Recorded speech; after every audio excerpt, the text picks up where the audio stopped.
दिन की और अपने इस सेशन की। तो जो श्रृंखला चल रही है, समस्या का मनोविज्ञान और उसका समाधान, आज उसका अंतिम दिन है। पड़ाव तक पहुंच चुके हैं, अंतिम।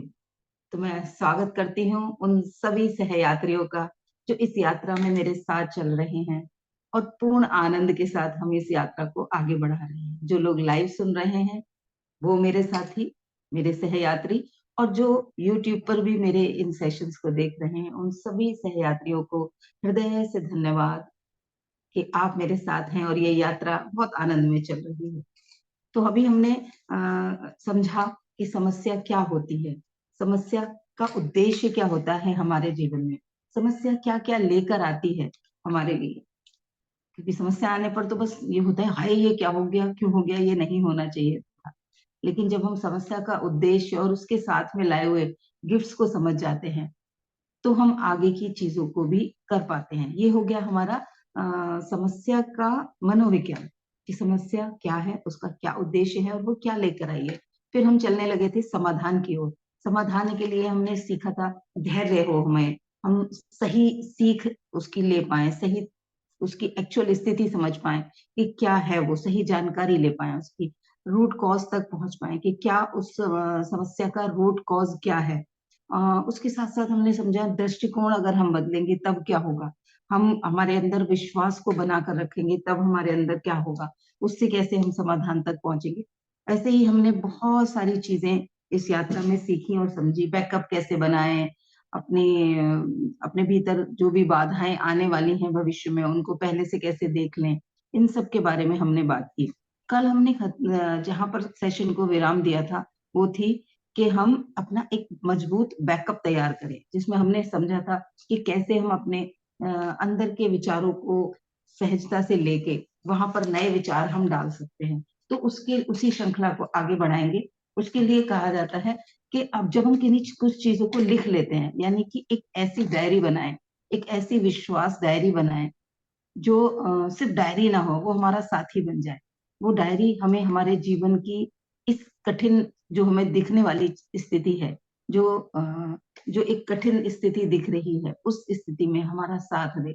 और जब कोई हमारे साथ होता है तो उसका एक कंधा मिलता है ना, और दूसरा हमारे साथ कहता है यस अकेली नहीं है तू, मैं तेरे साथ हूँ, तो हिम्मत भी बढ़ती है। तो हम रिलैक्स भी होते हैं, दुख शेयर भी कर पाते हैं, तनाव शेयर भी कर पाते हैं, तो हल्के हो पाते हैं। और एक हिम्मत होती है, कोई और है, हम अकेले नहीं हैं। तो एक डर चिंता तनाव से भी मुक्त होते हैं। तो हमारी ये डायरी, जो हमारी विश्वास डायरी है, फेथ की डायरी है, ये हमारी सिर्फ डायरी न बन के हमारी इस यात्रा में हमारा साथी बन जाएगी। तो हम सभी वो डायरी बनाएंगे। उस डायरी को बनाने के लिए अपने गोल्स को, अपने अफर्मेशंस को, अपनी इच्छाओं को लिखने की एक आदत डालेंगे। कैसे लिखेंगे उसे? अ, उसमें क्या करेंगे, कोई भी गोल लिखना है तो उसके साथ में उसको एक रीजन देना शुरू कर। जैसे मुझे बेहतर स्वास्थ्य चाहिए, अब उसका बेहतर रीजन क्या दे सकते हैं, एक क्यों चाहिए, वो लॉजिक अपने आप को, अपने मन को या यूनिवर्स को, इस प्रकृति को दें कि मैं बेहतर स्वास्थ्य चाहती हूँ ताकि मैं अपने अल्टीमेट वर्जन तक पहुंच पाऊं। मैं जो करने के लिए इस जीवन में आई हूँ, या ईश्वर ने जो मुझे करने के लिए भेजा है, मैं वो कर पाऊं, क्योंकि करूंगी तो इसी शरीर से। तो मैं बेहतर स्वास्थ्य चाहती हूँ ताकि मैं अपनी अल्टीमेट पॉसिबिलिटी तक पहुंच पाऊं। ये एक पूरी प्रार्थना हो गई। मैं बहुत सारा धन चाहती हूँ ताकि मैं अपना और अपने आसपास के लोगों का जीवन और ज्यादा सहज और सरल बना पाऊं, ताकि मैं ईश्वरीय कार्यों में वो धन लगा पाऊं, ताकि मैं जरूरतमंदों की मदद कर पाऊं, ताकि मैं लोगों को बेहतर स्वास्थ्य दे पाऊं। ये हम ताकि के साथ अपना वाक्य पूरा करें। तो ये ताकि के साथ, ताकि शब्द के साथ में एक फिलर हो गया, ताकि एक कनेक्टर हो गया आपकी इच्छा और उस रीजन के बीच में। और इस तरीके से आप अपनी उस विश्वास बुक में, या कहो फेथ डायरी में, अपनी इच्छाओं को लिखें। ये इच्छाएं लिखकर हम डिक्लेयर कर देते हैं यूनिवर्स को, हम एक तरह से अनाउंसमेंट कर देते हैं कि अब ये चाहिए ही चाहिए। और प्रकृति उसे ऑर्डर की तरह ले लेती है, नेचर उसे हमारे ऑर्डर की तरह ले लेती है। जो भी हमारे लक्ष्य हैं, जो भी हमारे ड्रीम्स हैं, जब हम उनको इस तरीके से लिखते हैं तो उनके प्रति ना सिर्फ हमारी ऊर्जा बल्कि ये पूरे ब्रह्मांड की ऊर्जा उसमें लग जाती है। और ये पूरी ब्रह्मांडीय ऊर्जा, ये तो सब कुछ कर सकती है, ये तो कुछ भी करने के लिए सक्षम है। और जब ब्रह्मांडीय ऊर्जा से कोई कार्य हो रहा होता है, तो उसकी गति बढ़ जाती है। वो स्पीडली होने लगता है, परफेक्शन से होने लगता है।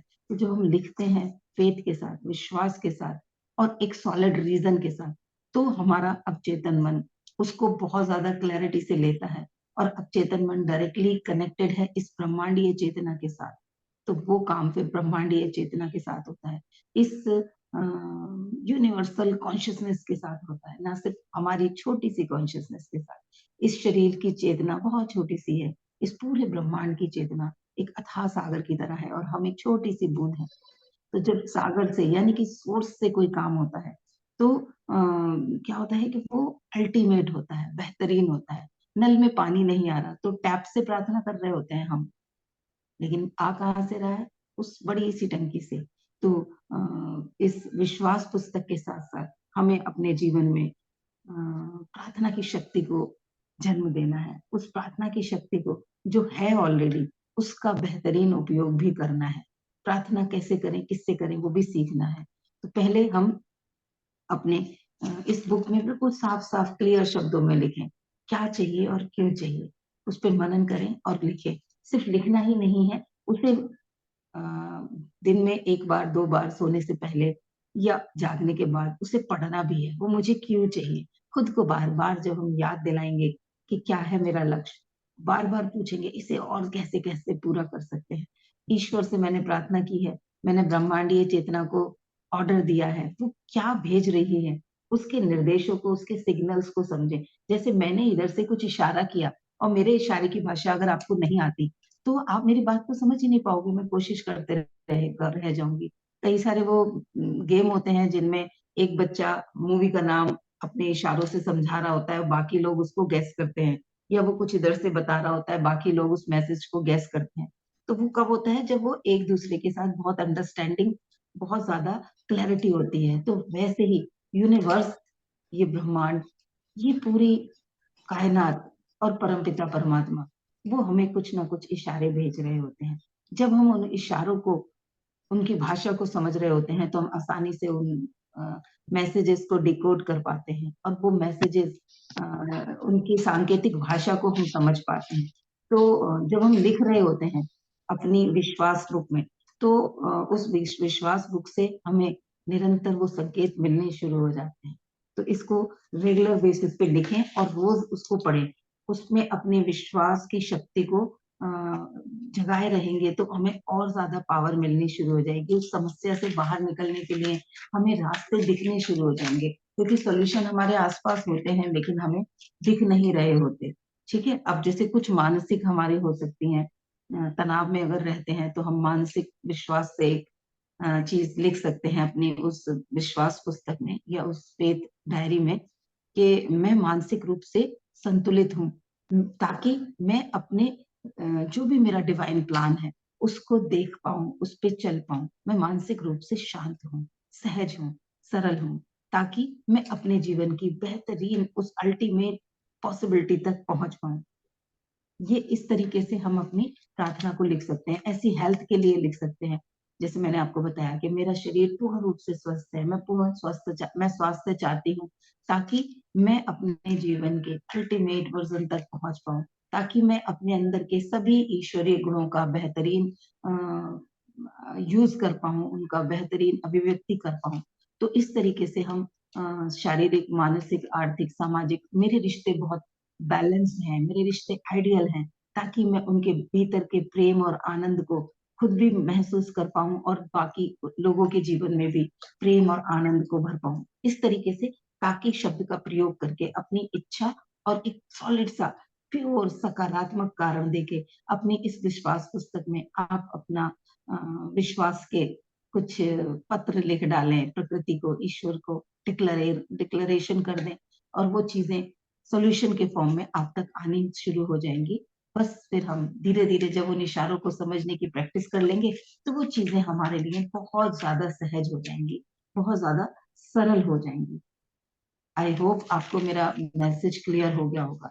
प्रार्थना की शक्ति, अब हम आगे समझेंगे। नेक्स्ट पॉइंट है प्रार्थना की शक्ति। प्रार्थना की शक्ति, प्रार्थना से होता क्या है? जब हम प्रार्थना करते हैं तो मन के अंदर एक उम्मीद और विश्वास बनता है। तो प्रार्थना करने के लिए हम कुछ सकारात्मक चीजें पढ़ सकते हैं, सुन सकते हैं, कुछ अच्छे भजन सुन सकते हैं जो हमारे अंदर प्रार्थना की शक्ति को बढ़ाए। प्रार्थना करनी किससे है? नल में पानी नहीं आ रहा तो टैप से जाके प्रार्थना करोगे? टैप को बार बार ऑन ऑफ करके देखोगे या मोटर चला के ऊपर वाली टंकी में पानी भरो? पानी नहीं आ रहा तो हमें ऊपर वाली टंकी के साथ तालमेल बैठाना पड़ेगा, क्योंकि टैप में पानी वहीं से आ रहा है। तो प्रार्थना कहाँ से करनी है? समाधान कहाँ से आ रहा है? किसी इंसान से? इंसान सिर्फ जरिया होता है।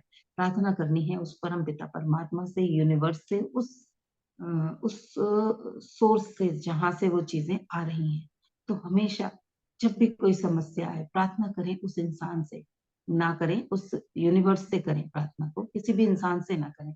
हम आसपास खोजने लगते हैं, कौन मेरी मदद कर सकता है, किससे बात करूं, कौन सॉल्यूशन देगा, कौन आएगा हेल्प करने, और इंसानों को ढूंढने लगते हैं।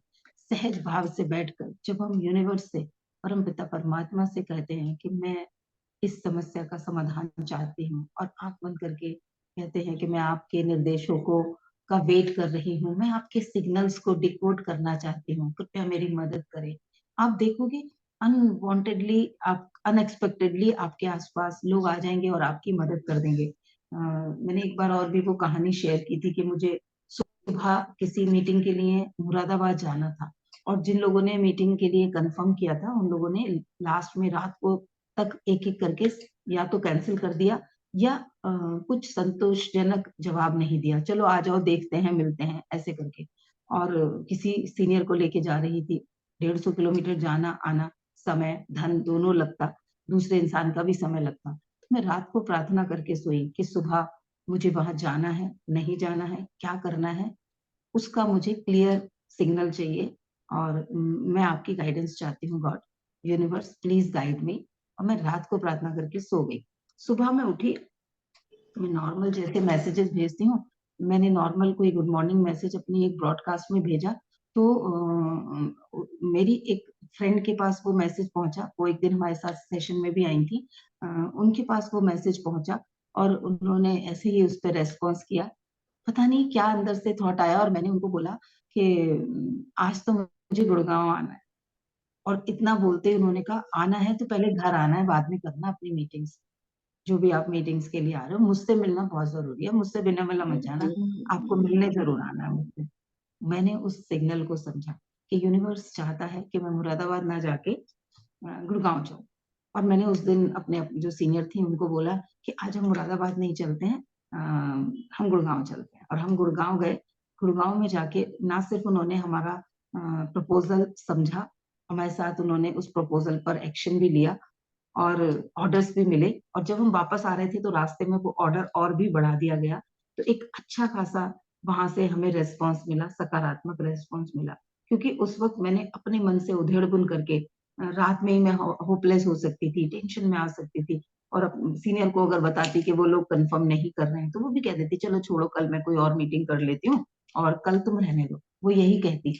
और मेरा वो उस दिन का जो भी प्रपोजल था वो हो नहीं पाता, और जो भी उस दिन मुझे रिस्पॉन्स मिला वो नहीं मिल पाता। तो रात में जब वो शांति से प्रार्थना करी और सुबह आने वाले सिग्नल्स को समझा, उन निर्देशों को फॉलो किया, तो बेस्ट क्रिएशन हुआ। अपलाइन जो थी उनके जीवन में भी, जो हमारे साथ उस दिन एसोसिएट हुए, उनको भी कुछ बेस्ट चीजें मिली और मुझे भी बेस्ट चीजें मिली, क्योंकि मैंने डिवाइन प्लानिंग को समझा। तो वैसे ही जब भी कोई समाधान नहीं दिख रहा, कुछ नहीं समझ आ रहा, इसका मैं क्या करूं, इसमें क्या एक्शन लूं, तो प्रार्थना करो और उस प्रार्थना के जवाब का आश्चर्य के साथ, उम्मीद और विश्वास के साथ इंतजार करो और समझो, सजगता से समझो, मन को हावी ना होने दो। कई बार कोई लॉजिक समझ में नहीं आता। अब रात में अगर जो मैंने किया, इस बात का कोई लॉजिक समझ में आता है? किसी बहुत ज्यादा इंटेलेक्चुअल व्यक्ति के सामने अगर मैं इस बात को कहूंगी तो वो कहेगा पागल है, ये तो तुक्के से हो गया, बाई चांस हो गया, नहीं आता उसका फोन तो तेरा दिन खराब जाता। तो हम अपना लॉजिक बहुत हावी कर देते हैं। और जिंदगी में कई बार बहुत सारी चीजें इलॉजिकल होती हैं, जो बहुत सारी चीजें ऐसी होती हैं जिनके हमें लॉजिक नहीं पता होते, लेकिन वो चीजें हमारे जीवन में सहजता ला रही होती हैं। आपको और मुझे, हम आम इंसानों को कार का इंजन किस टेक्नोलॉजी पे, किस टेक्निक पे काम करता है, हमारे पास कोई लॉजिक नहीं है। हमें उसका लॉजिक क्लियर नहीं है। हम एक्सीलेटर दबाते हैं तो कार में क्या क्या मैकेनिकल चेंजेस होते हैं, हम ब्रेक दबाते हैं तो क्या क्या चेंजेस होते हैं, हमें उसके लॉजिक नहीं पता। लेकिन हम में से हर कोई कार चलाता भी है, बैठता भी है, आनंद भी लेता है, उसका बेस्ट उपयोग भी करता है। तो कई बार आध्यात्मिक तरीके से अगर हम जीवन को समस्याओं के समाधान के लिए लगाते हैं, प्रार्थना की शक्ति से लगाते हैं, तो उसका जो जवाब आता है वो अल्टीमेट आता है, बेहतरीन आता है, क्योंकि वो आ रहा होता है ईश्वर की तरफ से, ब्रह्मांड की तरफ से, सोर्स की तरफ से। तो आई होप कि आप सभी लोग प्रार्थना की शक्ति को समझ गए होंगे। नेक्स्ट पॉइंट है विचारों को देखें, मन के भीतर क्या चल रहा है, मन के भीतर कौन कौन से विचार चल रहे हैं, उस समस्या में अंदर जो चल रहा है उसको देखना शुरू करें। सिर्फ देखना है, कंट्रोल नहीं करना। हम ज्यादातर क्या करते हैं, उस विचार को कंट्रोल करने में लग जाते हैं, कंट्रोल में वो आता नहीं। क्योंकि जब भी किसी चीज को दबोचते हैं तो वो फड़फड़ाता है बहुत ज्यादा। जब फड़फड़ाएगा तो और ज्यादा हमारी शक्ति लगेगी, और उस वक्त तो हम वैसे ही शक्ति विहीन हो रखे हैं, हमें समस्या रूपी राक्षस अपने सामने खड़ा हुआ दिख रहा है। हमारे भीतर डर और तनाव की भावना है, अनिश्चितता की भावना है, पता नहीं क्या हो जाएगा वाली भावना है। तो उस वक्त अगर हम अपने विचारों को सिर्फ देखें कि क्या चल रहे हैं मेरे अंदर ये विचार, और क्या ये क्रिएट कर सकते हैं, क्योंकि हमने जाना है कि विचारों की अपनी एक शक्ति होती है, एक फ्रीक्वेंसी होती है, और जिस तरीके के विचार हमारे जीवन में चल रहे हैं, हमारे भीतर चल रहे हैं, और जिन पर हम विश्वास कर रहे हैं, वो उनको वास्तविकता में बदल देगी, हमारे अंदर की फ्रीक्वेंसी। तो बस वहीं पर उसको सजगता से देखो, और थोड़ी देर उनको कहो चलो जाओ, अब देखते हैं और कौन सा विचार आ रहा है, व्हाट नेक्स्ट करके उनको जाने दो। जैसे बादल देखते हैं आकाश में, अब बचपन में हमने बहुत सबने देखा होगा, आजकल तो बच्चों को आकाश देखने को नहीं मिलता। हम लोग जब छोटे थे तो हम छत पर लेट जाते थे जाके, और बादलों से बनती हुई आकृतियों को देखते थे। उसमें कभी हमें कोई एनिमल दिख रहा होता था, कभी कोई फ्लावर दिख रहा होता था, कभी कभी कुछ, उनकी आकृतियां बदलती रहती थी, वो बह रहे होते थे और हमें नई नई आकृतियां दिख रही होती थी। तो वैसे ही हमारे विचारों को, हम उनके पीछे नहीं पड़ जाते थे। एक आया बादल बह के चला गया, फिर दूसरा आया वो बह के चला गया, और उन बादलों के पीछे से कभी कभी नीला आकाश भी दिखता था ना जगह जगह से। तो वैसे ही उन विचारों के पीछे जो विचार चल रहे हैं, जब हम उन्हें आके जाने देंगे तो कहीं कहीं एक गैप आएगा, और जो गैप होता है वहां बड़ी शांति होती है। उस दोनों विचारों के बीच के गैप में उस शांति को हमें बढ़ाना है। जब हम अपने विचारों को ऑब्जर्व करने की प्रैक्टिस करते हैं, तो वो शांति जो दो विचारों के पीछे होती है वो थोड़ी लंबी होती चली जाती है, थोड़ी और बड़ी होती जाती है, यानी कि बहुत ज्यादा देर तक वो बादल छटेंगे और पीछे का नीला आकाश जो असलियत है वो दिखनी शुरू हो जाएगी। क्योंकि परमानेंट तो आकाश है, बादल तो आते जाते हैं। तो हमारे भीतर की जो शक्ति है, जो शांति है, वो परमानेंट है, वो हमेशा है, वो ही रिजल्ट ला रही है। ये विचार रिजल्ट नहीं ला रहे, इनके पीछे, इनको सही मान के जो हमने अपनी ऊर्जा लगाई, वो उन्हें वास्तविकता में बदल रहे हैं। तो सजगता के साथ हमें किन विचारों को ऊर्जा देनी है, हमें समस्या के डर को ऊर्जा देनी है या समाधान को ऊर्जा देनी है। वहीं पर अगर हम मैं इसको बहुत करती हूँ, एक स्विच वर्ड है हेल्प। जब कुछ समझ में नहीं आ रहा तो बस चैंट करना शुरू कर दो, help help help help help help. या ईश्वर के जिस भी स्वरूप के साथ आप कनेक्ट करते हो, शिव के साथ कनेक्ट करते हो तो शिव को, माता रानी के साथ कनेक्ट करते हो तो माता रानी को, राम जी के साथ कनेक्ट करते हो राम जी को, कान्हा जी के साथ कनेक्ट करते हो तो कान्हा जी, राधा जी के साथ तो राधा जी। जिस भी स्वरूप में गॉड कह के कनेक्ट होते हो, अल्लाह कह के कनेक्ट होते हो, उस स्वरूप को, उसको ही जाप करना शुरू कर दो। उसी को शिव शिव शिव शिव शिव शिव शिव शिव कर दो। तो जो विचारों की उथल पुथल है वो शांत होगी, और बीच बीच में से वो नीला आकाश झांकना शुरू होगा। और बहुत ही जल्दी जब आप वो जाप कर रहे होगे, अचानक से आपको वो स्थिति का भान होगा कि वो विचारों की, वो डर की, चिंता की जो भावना होगी वो हटेगी। और जब नीला आकाश दिखेगा तो वहां पर समाधान की संभावना दिखेगी। और जब उस संभावना पर विश्वास करेंगे, इशारों को, उन संकेतों को समझने के लिए समर्पित रहेंगे, तो हम उस समाधान तक भी पहुंच जाएंगे। और वो जो समाधान आएगा वो ही असली में सही समाधान होगा। वरना कई बार हम अनजाने में कुछ आधे अधूरे समाधान लेकर, कुछ आधी अधूरी नॉलेज के साथ समाधान लेकर उस पर कार्य करना शुरू कर देते हैं और बाद में लगता है यार जल्दबाजी कर दी। तो जब हम सरेंडर करके, प्रार्थना करके, विचारों की पूरी शक्ति को समझते हुए उन पर पूरा मनन करते हैं, उन विचारों को ऑब्जर्व करते हैं, क्या विचार चल रहे हैं मेरे भीतर, तो हमारे जीवन में बेहतरीन क्रिएशंस होने लगते हैं। ठीक है। उसके बाद में हमें रखना है, नेक्स्ट पॉइंट है विश्वास की भक्ति। हमें विश्वास को बनाए रखना है। हमने जिस भी समस्या का सामना कर रहे हैं, कोई भी बड़ी से बड़ी समस्या आई है,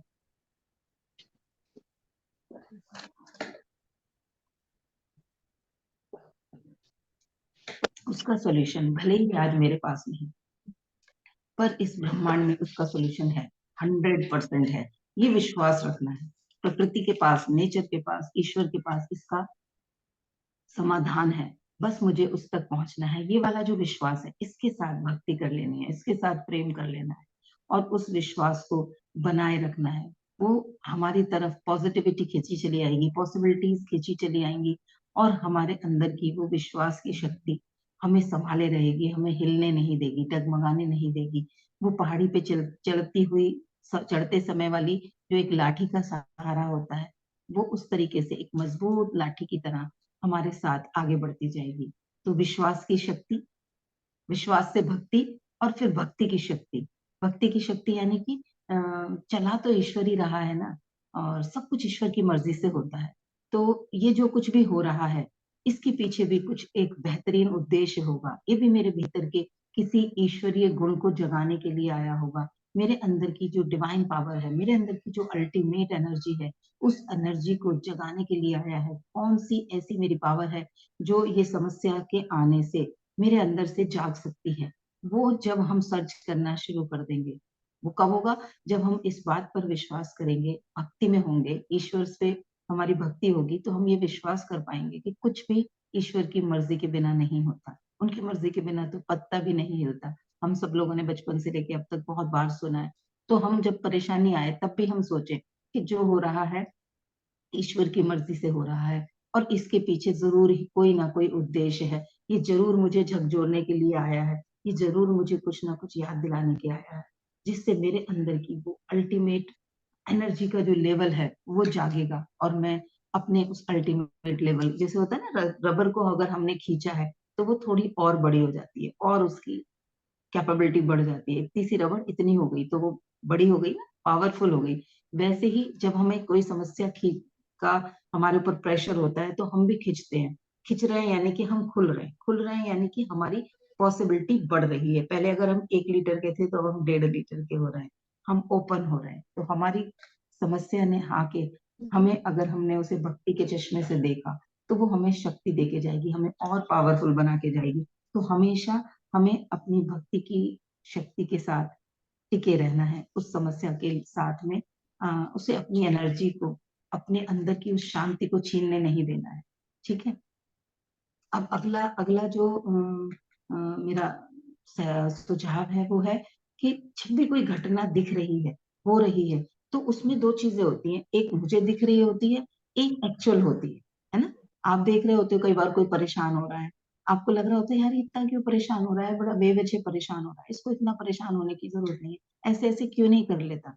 हम उसको राय दे पा रहे होते हैं, यानी कि नजरिया बदलने से कुछ और चीज होती है जो हमें दिख रही होती है, जो ओरिजिनल होती है। यानी कि जो हमें दिख रहा है वो ओरिजिनल नहीं है, वो सिर्फ दिख रहा है, दिखावटी है वो। जैसे चीजें बनावटी होती है ना, वैसे ही वो दिखावटी है। जो दिख रहा है वो ओरिजिनल नहीं है, वो दिखावटी है। वो सिर्फ इस वक्त मुझे इल्यूजन की तरह दिख रहा है। उसे अगर मैं इस तरीके से मानूं कि ओरिजिनलिटी जो है वो इसके पीछे है और मुझे ओरिजिनलिटी की तरफ जाना है। कोई कर्टन लगा हुआ है, आपके पास ब्लू कलर की कोई चीज है, उसके ऊपर से एक ग्रीन या रेड कलर की आपने एक पॉलिथीन लगा दी, तो क्या वो ब्लू कलर आपको ब्लू कलर का दिखेगा? वो थोड़ा सा पर्पलिश डार्क ब्राउनिश सा हो जाएगा, यानी कि ओरिजिनल नहीं दिखेगा। ओरिजिनल जब आप पन्नी हटा के देखोगे तब वो आपको दिखेगा। तो वैसे ही समस्या में जो आज मुझे दिख रहा है वो ओरिजिनल नहीं है।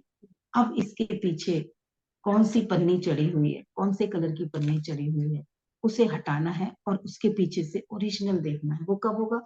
जब भक्ति और विश्वास की शक्ति होगी, जब मैं शांत होंगी, जब मैं बैलेंस होके चीजों को देख पा रही होंगी, असलियत को समझने के लिए ओपन होंगी, तभी मुझे प्रकृति के इशारे समझ में आएंगे। वरना आप रो रहे होगे, आपके सामने टीवी, आप बहुत तेज तेज रो रहे हो, आपके सामने एक बड़ी आनंददायक मूवी चल रही है, आपको उसका आनंद कहाँ आएगा?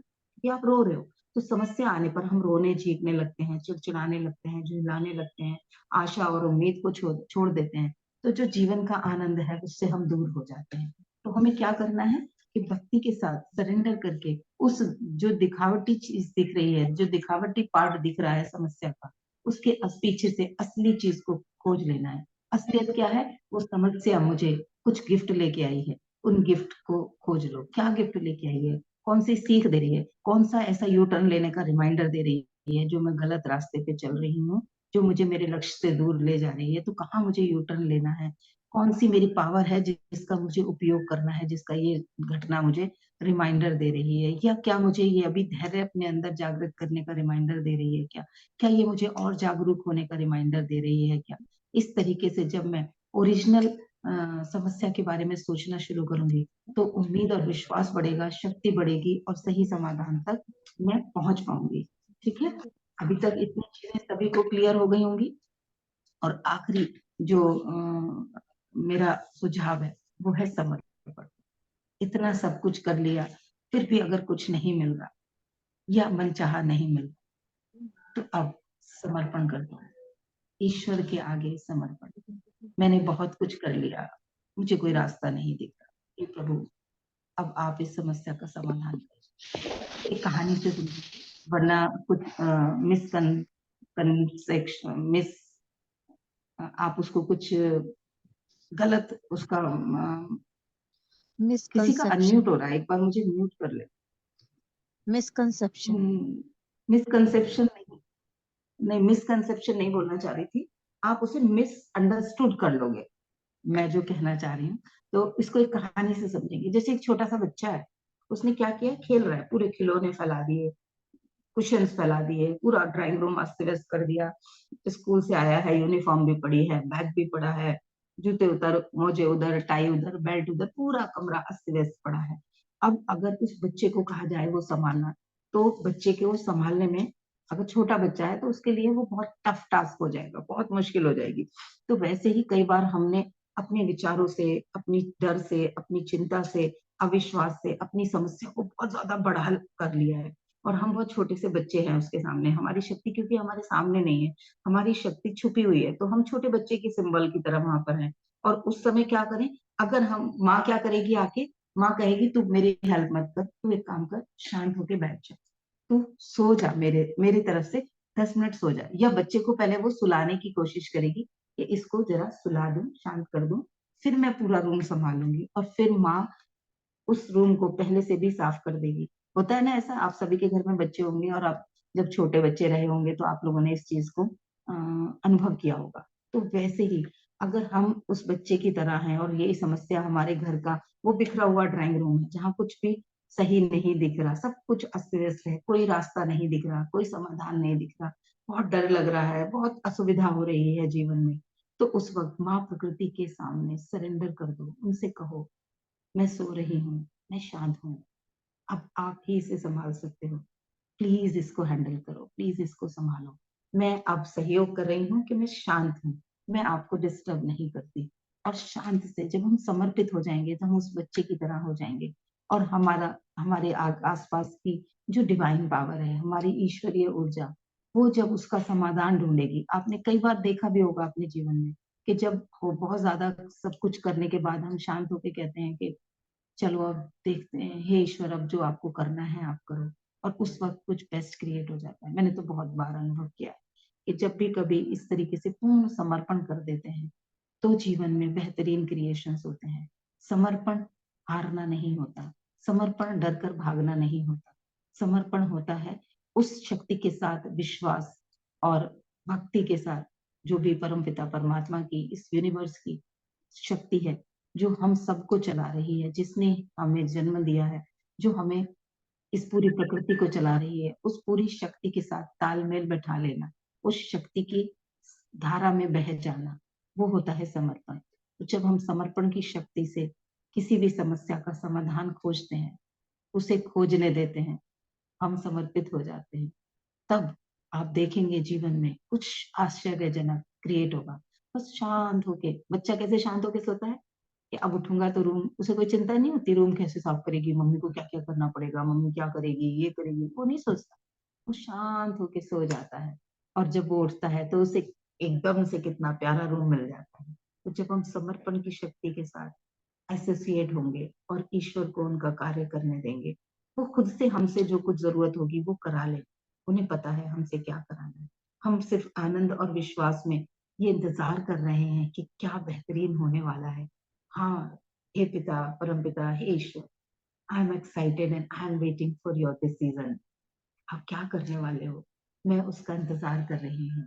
तो आप देखेंगे बेहतरीन समाधान आपको आसपास ही दिख जाएंगे। इतने सारे तरीके हम लोगों ने अब तक सीखे, समझे और जाने। इनमें से जब जो समझ में आए किसी भी समस्या में, क्योंकि कहीं सुई की जरूरत होती है, कहीं चाकू की और कहीं तलवार की, हमें सब कुछ सही से चलाना आएगा तो हम जीवन में तुरपाई भी कर पाएंगे, सब्जियां भी काट पाएंगे और किसी दुश्मन से भी अपनी रक्षा कर पाएंगे।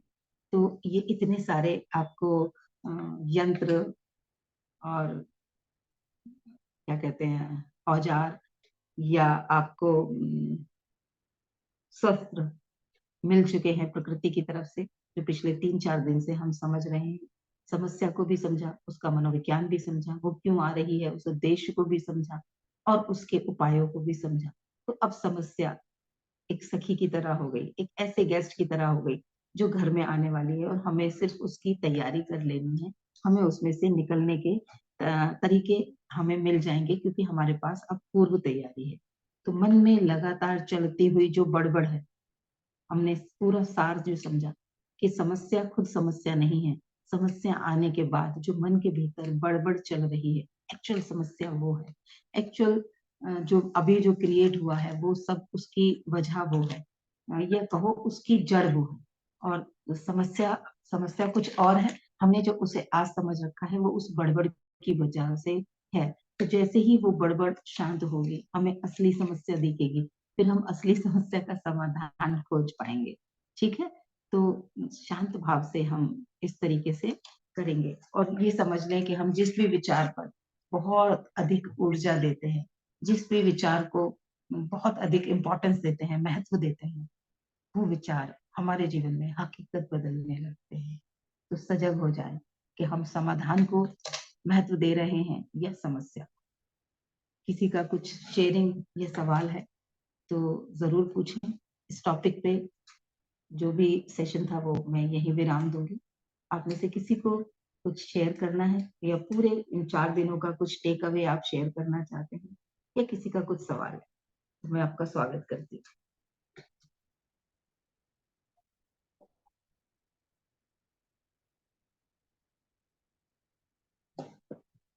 सब एक दूसरे का वेट मत किया करो कि पहले वो शेयर कर ले, पहले वो शेयर। फर्स्ट आना चाहिए, मैं करूंगी सबसे पहले शेयर। कौन करेगा जल्दी बताओ। गुड मॉर्निंग दी। गुड मॉर्निंग जी, गुड मॉर्निंग।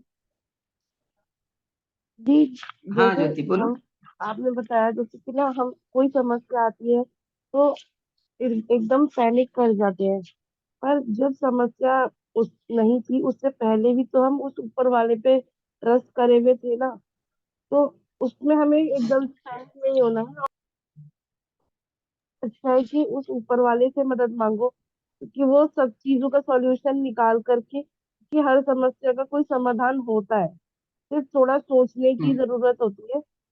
अगर हम पैनिक कर जाते हैं तो वो समस्या और मल्टीप्लाई हो जाती है कि बढ़िया। जिस अब हम जो चीज हम में नहीं से चाह कितने रहे हैं। लोग हैं, हम में से कितने लोग हैं जो इस बात पर विश्वास करते हैं? अनम्यूट करें सारे और जरूर बताएं। सबकी आवाजें सुनना चाहती हूँ, कौन विश्वास करता है कौन नहीं। मैम मेरे लिए तो सीधी मैं बात बताऊं आपको कि एक्शन के साथ साथ भगवान ने मेरे को बहुत हेल्प किया। बाकी पूरी दुनिया देख ली, इवन घर में देख लिया, हमने क्लोज वंस को भी अपने देख लिए, कोई नहीं इतना हेल्प करता। हाँ, ये जो मैं सबसे बताऊं सबसे बढ़िया हेल्प दो ना, ये अपनी रामायण, गीता, इन लोग बहुत ज्यादा हेल्प करते हैं जब भी आप कहीं फंसे हो ना। मेरे साथ ये 2-3 हम्म बार हो गया है कि एक बार तो इतनी गंदी समस्या आई थी, वो भी मेरे लव वन ने दिया था। मतलब he is not ready to understand me. And मतलब ऐसे घर में ऐसा माहौल हो गया था ना, इतना गंदा माहौल। बट मैंने कहा कि घर का हम्म। माहौल मेरे मेरे बस का अब रहा नहीं ना, मैं अब सुधार सकती। मैंने चुपचाप से उठाई, मैंने 1 महीने में 3 बार रामायण पढ़ी और तीनों बार मुझे कुछ नया मिला। बहुत बढ़िया, बहुत बढ़िया।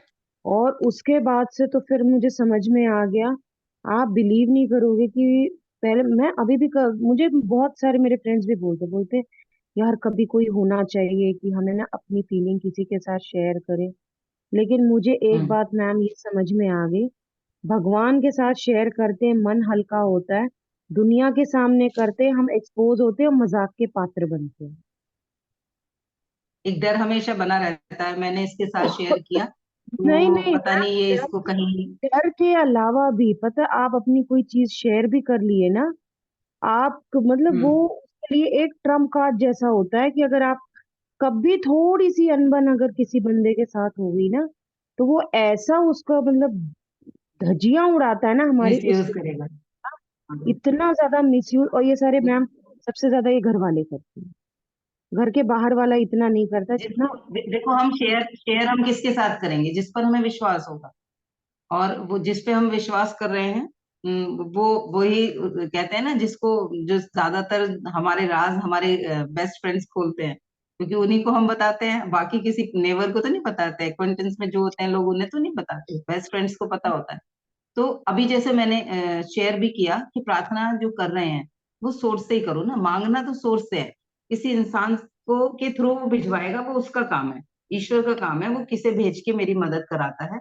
और लेकिन मांगना मुझे ईश्वर से है, तो ईश्वर ही जी जी, देंगे।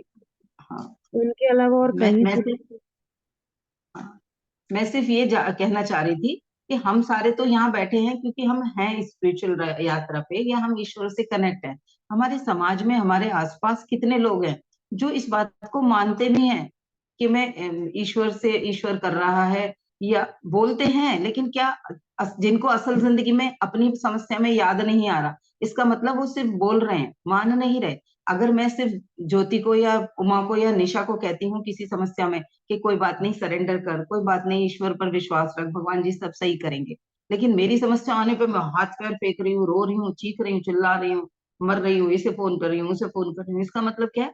अब मैं भूल गई उस बात को, यानी कि मुझे उस बात पे विश्वास नहीं था, मैंने सिर्फ बोलने के लिए बोल दिया क्योंकि मैं बहुत लोगों को सुनती आ रही थी। मैंने कहीं पढ़ लिया था कि सब ऐसे बोलते हैं, सांत्वना देते हैं, इसलिए मैं बोल रही थी। मैं उस बात को सही नहीं मान रही थी, मैं सही नहीं सोच रही थी कि ईश्वर ही सब ठीक करते हैं या उनकी मर्जी से सब कुछ होता है। मैं ये मान नहीं रही थी। अगर मेरी परेशानी में भी मैं उस बात को समझ पा रही हूँ, मान पा रही हूँ, इसका मतलब मुझे वो याद आ रहा है कि जो कुछ हो रहा है ईश्वर की मर्जी से हो रहा है, और इसके पीछे कुछ ना कुछ उद्देश्य जरूर होगा। तो वो मैं मानती भी हूँ, तो मैं वो जी रही हूँ। तो लोग नहीं मानते, वो तभी तो वो अपना लॉजिक लगा लेते हैं, और जो मान रहे होते हैं वो उनको भी क्या कहते हैं, ये तो ऐसे थोड़ी हाथ पे हाथ रखे बैठे बैठने से सब कुछ हो जाएगा, भगवान जी थोड़ी आके ऊपर से कुछ कर जाएंगे। एक्शन लेने के लिए मैंने भी मना नहीं किया, मैं ये नहीं कह रही कि आप एक्शन नहीं लोगे, आप उस डिवाइन गाइडेंस के हिसाब से एक्शन लोगे। अगर आप शांत होके जब बच्चे ने माँ को काम करने दिया, तो अगले दिन उठ के वो अपनी अपने और जो उस बच्चे की जिम्मेदारियां हैं वो भी तो करेगा ना जगने के बाद।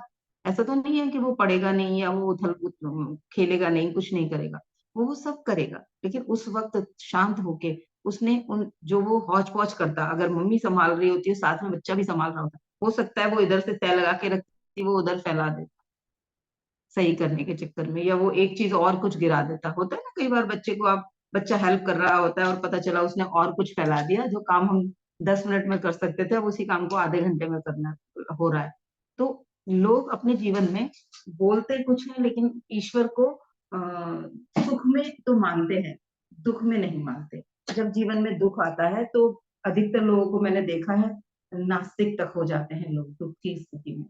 तो हम दुख में भी ये प्रार्थना कर पाए कि दुख आया है, जो आया है ये दुख, इसके पीछे कुछ पर्पस जरूर होगा और प्लीज मुझे इस दुख में से निकालें। आप में वो सामर्थ्य है, आप मुझे इस दुख में से निकाल सकते हैं। तो आप ही चलाओ अब इस नैया को, आप ही मुझे खींच लो, मुझसे जो कराना है वो आप करा लो। और जब सुख आए तो कहे कि धन्यवाद हे प्रभु, इतना आनंद दिया उसके लिए धन्यवाद। दोनों समय हमारी प्रार्थना निकल पाए। दुख में हम प्रार्थना नहीं करते, शिकायतें ही करते रहते हैं, चिड़चिड़ाते ही रहते हैं। तो समस्या आने पर भी हमारी प्रार्थनाएं निकल पाए। वही मैंने कहा ना, विश्वास से भक्ति हो और भक्ति की शक्ति हो तो हम अपने जीवन में सोल्यूशन तक पहुंच जाएंगे। दोनों में से एक भी हो। और किसी को कुछ कहना है? कौन कौन है, जल्दी से बोलो। कौन सा चीज ऐसी लगी है जो आप करने वाले हो? निशा जी, श्री, रश्मि, सब सुन रहे हैं लेकिन फोन चार्जिंग पे लगा हुआ है या कुछ काम कर रहे हैं। मैं भी शायद अभी आसपास कुछ ऐसे लोग हों, कहीं ऐसी जगह हो कि आप शेयर नहीं कर सकते, ग्रुप में जरूर शेयर करिएगा। जो मैंने कहा है कि डिक्लेरेशन, डिक्लेरेशन हमारा ऑर्डर होता है प्रकृति के लिए। वो हमारे ईश्वर को या हमारी नेचर को ये अनाउंसमेंट होता है कि अब मैं इस चीज के लिए तैयार हूँ। जो भी हम शेयर करेंगे वो हमारे मन को याद रहेगा कि मैंने इसको एक जैसे बुक मार्क लगा देते हैं ना, इस चैप्टर को पढ़ना है तो बुक मार्क लगा होता है। तो हम जब भी कभी उस बुक को देखते हैं तो हम, या हमने अंडरलाइन किया होता है तो वो हमें आसानी से वो चीज मिल जाती है उस पेज पे। वैसे ही अगर हमने कुछ डिक्लेयर किया है तो वो हमारे लिए बुक मार्क की तरह काम हो जाता है।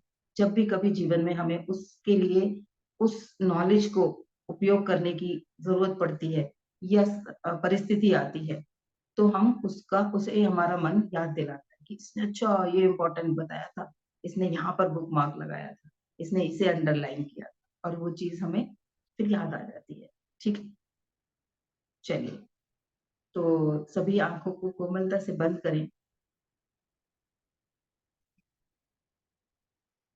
और अपने ध्यान को अपनी आती जाती सांसों की तरफ लेकर जाएं।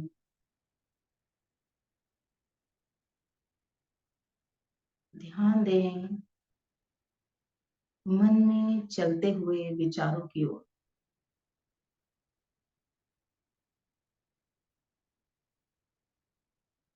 ऑब्जर्व करना है, देखना है विचारों को, क्या क्या विचार चल रहे हैं। जैसे चौराहे पर एक इंस्पेक्टर खड़ा होता है तो सारा ट्रैफिक डिसिप्लिन में रहता है। जब पता होता है कि वहां चेकिंग चल रही है तो लोग सारे नियमों का पालन करने लगते हैं। वैसे ही हमारे विचारों को जब हम ऑब्जर्व करना शुरू करते हैं तो हमारे विचार भी डिसिप्लिन होने लगते हैं। वो भी नियमों में चलने लगते हैं। उनकी उद्दंडी ऊर्जा खत्म होने लगती है और वो क्रिएटिव होने लगते हैं। चेक करें कौन कौन से विचार चल रहे हैं और कहते रहें व्हाट नेक्स्ट। और कौन सा विचार, जैसे कोई क्यू में आ रहा है और हम चेकिंग के लिए खड़े हैं तो कैसे बोलते हैं, यस चलिए, what next, who is next, चलिए। जो आ रहा है उसे हाथ के इशारे से आगे जाने को कहते हैं और दूसरे के आने का इंतजार करते हैं। वैसे ही मन में चल रहे विचारों को देखें कुछ पल मेरी आवाज शांत रहेगी, मन के विचारों को एक चेकर की तरह देखते रहे, देखते रहे। कोई लेबल नहीं लगाना उन पर कि ये अच्छा है, ये बुरा है, ये सकारात्मक है, ये नकारात्मक है। कुछ नहीं करना, सिर्फ आकर जाने देना है। कोई अटैचमेंट नहीं, अच्छों को भी और नकारात्मक को भी सिर्फ आकर जाने देना है। ऑब्जर्व करें।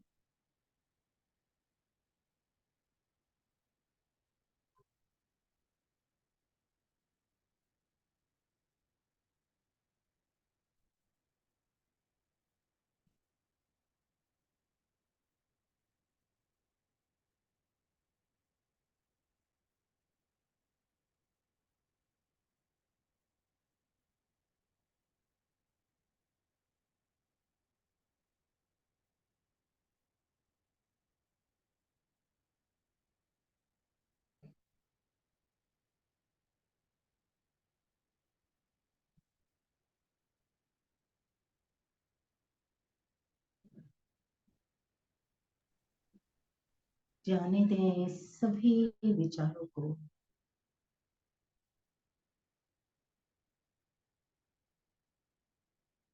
उन विचारों के बीच की शांति को देखें।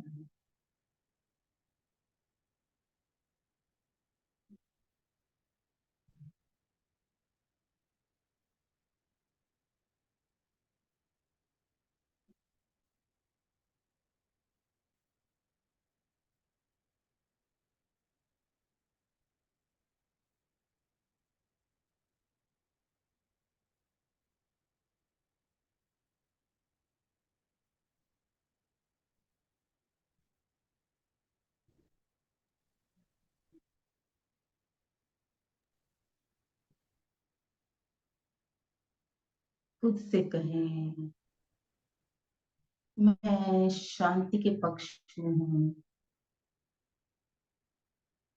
ताकि प्रकृति के निर्देशों को समझ सकूं।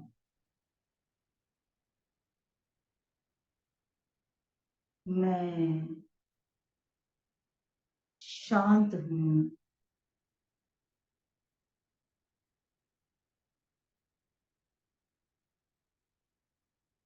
विश्वास से भरी हुई हूँ,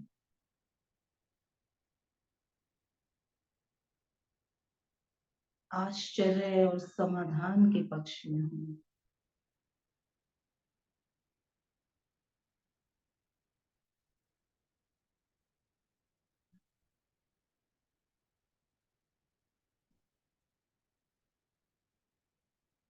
विश्वास की शक्ति मेरे अल्टीमेट पॉसिबिलिटी को प्रकाश में ला रही है।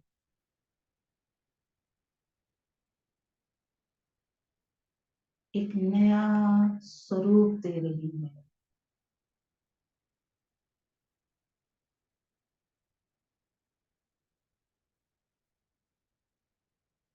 मैं सोर्स से कनेक्टेड हूँ और सोर्स पर ही विश्वास करती हूँ।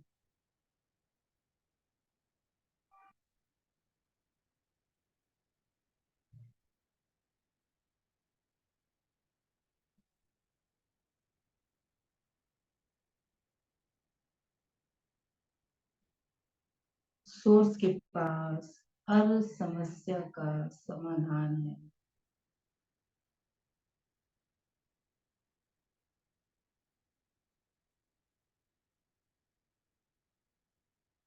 समाधान मेरी ओर सहजता से खींचे चले आते हैं, क्योंकि मैं सोर्स से कनेक्टेड हूँ।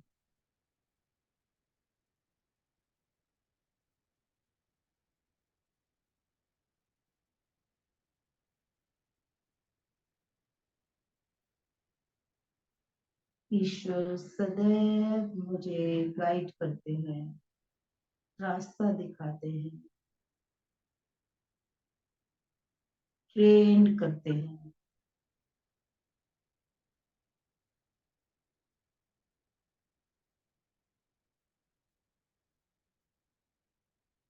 जो कुछ हो रहा है वो मेरी बेहतरी के लिए हो रहा है, मेरे भीतर से अल्टीमेट को उजागर करने के लिए हो रहा है।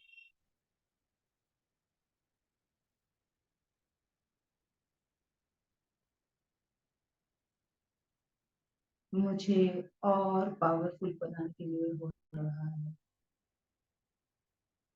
मुझे जागृत करने के लिए हो रहा है, मुझे भक्त बनाने के लिए हो रहा है।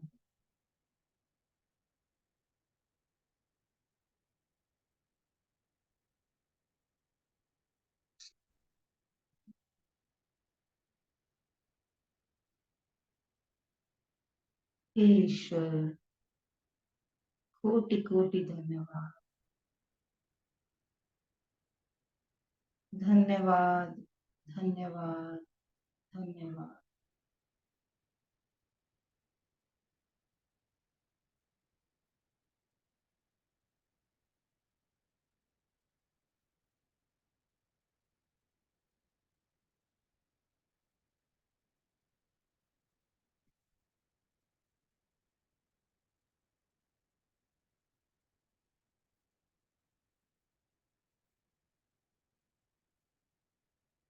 Thank you, thank you, thank you.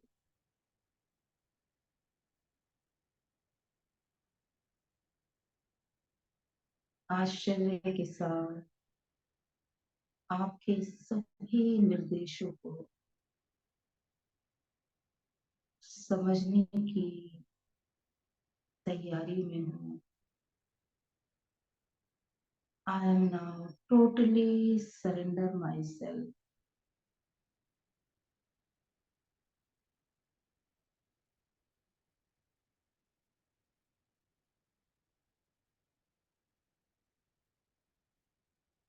Thank you, thank you, thank you.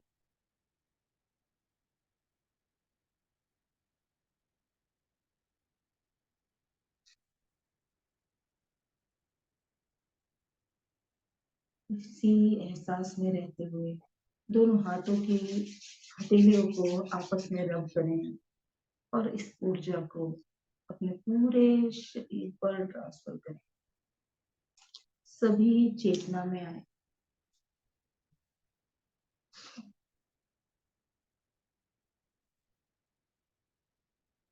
निरंतर समस्या हो या ना हो, अपने विचारों के बीच की जो शांति है, घर में खाना बनाते बनाते खाना बना रहे हैं, हाथ खाना बना रहे हैं और खुद को रिमाइंडर दो, चलो देखते हैं कौन कौन से विचार चल रहे हैं।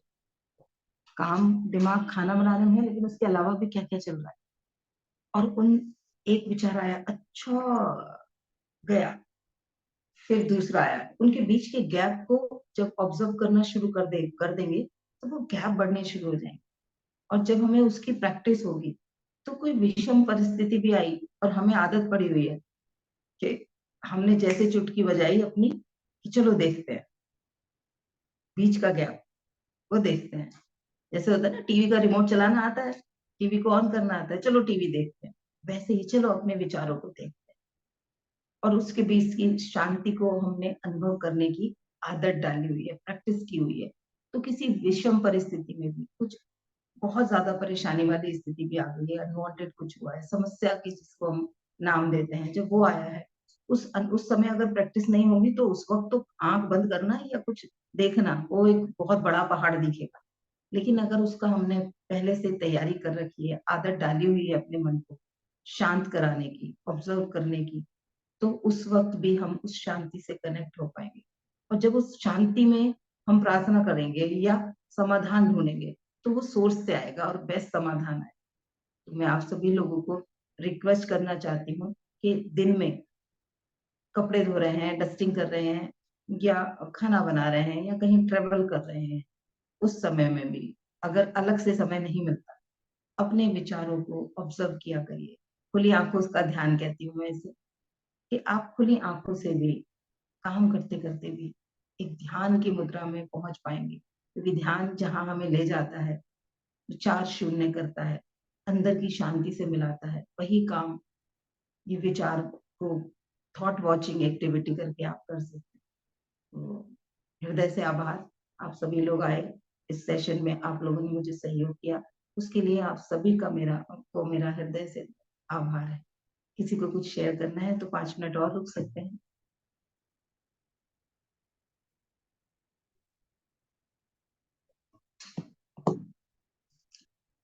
कौन कौन प्रैक्टिस करने वाला है विचारों के बीच के गैप को बढ़ाने की? क्योंकि आप जब वॉच करोगे ना तो आप देखना धीरे धीरे वो गैप बढ़ना शुरू हो जाएगा। अभी तो नॉन स्टॉप एक के बाद एक के बाद एक, जैसे वो फोन में मैसेजेस आते हैं ना, या मुर्गियों का दरवा खोल देते हैं जिसमें मुर्गियां रहती हैं, उसका जब दरवाजा खोलते हैं तो एकदम भागती हैं। अभी तो विचार भी वैसे भागते हैं, दर दर दर दर दर दर, एक के बाद एक, एक के बाद एक के ऊपर एक आगे चले जाते हैं, एक जाता नहीं दूसरा आ जाता है, ऐसे चलते हैं। लेकिन जब हम उन्हें ऑब्जर्व करना शुरू कर देंगे तो वो कंट्रोल में आए, कंट्रोल आए। ट्रैफिक जैसे कंट्रोल हो जाता है ना, सब आराम से चलते रहते हैं, आराम से, वैसे ही हमारे अंदर का ट्रैफिक शांत हो जाए। उमा ने कुछ लिखा है, देखती हूँ क्या लिखा है।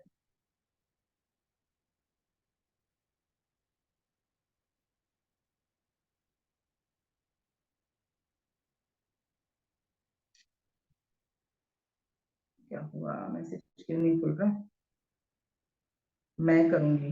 अच्छा, बढ़िया बढ़िया उमा जी, करिएगा इसकी प्रैक्टिस, क्योंकि ये जीवन में देखिए, जब तक हम जिंदा हैं सब कुछ हमारे मन का नहीं होगा, कुछ ना कुछ समस्याएं तो आती ही रहेंगी, आएंगी और जाएंगी। जब हम उन्हें इस नजरिए से, इन चीजों से, सबसे अच्छा तरीका है कि वो मन के विचारों के बीच का गैप बढ़ाने की आदत पहले से ही डली हो, विश्वास की शक्ति पहले से ही जागी हो, समर्पण की आदत पहले से ही जागी हो। अच्छी भाई बचत किस समय की जाती है? जब इनकम आ रही हो, तभी तो हम बचा सकते हैं, तभी उस पैसे को मैनेज कर सकते हैं, ताकि वो बेस्ट जरूरत पड़ने पर काम आए। शब्दों का उपयोग करेंगे, बुरे समय में काम आए नहीं बोलना है, बेस्ट उसका उपयोग हो सके उस समय वो, हम उसके लिए उसे संग्रहित कर रहे हैं, तो उसे इकट्ठा कर रहे हैं, सेव कर रहे हैं। तो अगर हमने वो उस समय कर लिया जिस समय हम शांत हैं, यानी कि उस समय अभी इनकम आ रही है, उस समय हम शांत हैं और उस समय हमने इन सभी चीजों का अपने जीवन में उपयोग कर लिया, तो हम बेस्ट उसका यूज कर पाएंगे। ठीक है, थैंक यू सुनीता जी, आपने भी समर्थन किया कि आप भी करेंगी इस प्रैक्टिस को। Thank you very much, God God bless you all of you. Thank you thank you thank you. कल सेशन नहीं होगा, हम फिर